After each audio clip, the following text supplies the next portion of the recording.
মা বাবার সাথে যারা খারাপ আচরণ করে এদের জন্য আল্লাহ রাসূল বদদুয়া দিয়ে গেছেন। মুসলিম শরীফের একটি হাদিস, 2552 নম্বর হাদিস। আল্লাহ রাসূল বলতেছেন, রগিমা আনফু রাজুলিন রগিমা আনফু রাজুলিন রগিমা আনফু রাজুলিন। এক কথা আল্লাহ রাসূল 3 বার বললেন, দুনিয়ার ওই ব্যক্তি ধ্বংস হয়ে যাক, দুনিয়ার ওই ব্যক্তির নাক ধুলাই দূষরিত হয়ে যাক, ওই ব্যক্তির কপাল পুড়ে যাক, ওই ব্যক্তি হতভাগা হয়ে যাক।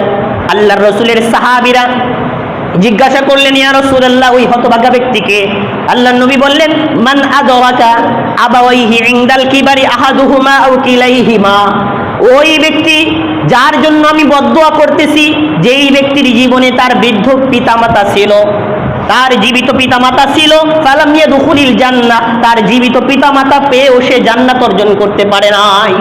মা বাবার সাথে ভালো আচরণ করে সে জান্নাত কামাই করতে পারে নাই, বরং তাদের সাথে বেয়াদবি আচরণ করে, তাদের সাথে খারাপ আচরণ করে, তাদের মনে কষ্ট দিয়ে জাহান্নামী সাব্যস্ত হয়ে গেছে। আল্লাহর রাসূল বলেন, ওই ব্যক্তি ধ্বংস হয়ে যাক। আল্লাহ রাসূল বদদুয়া দিয়ে গেছেন, ওই ব্যক্তির জীবনে কোনো কল্যাণ হবে না, ওই ব্যক্তির জীবনে কোনো জিনিসে বরকত হবে না যারা তাদের পিতামাতাকে কষ্ট দেয়, যারা তাদের পিতামাতার সাথে খারাপ আচরণ করে।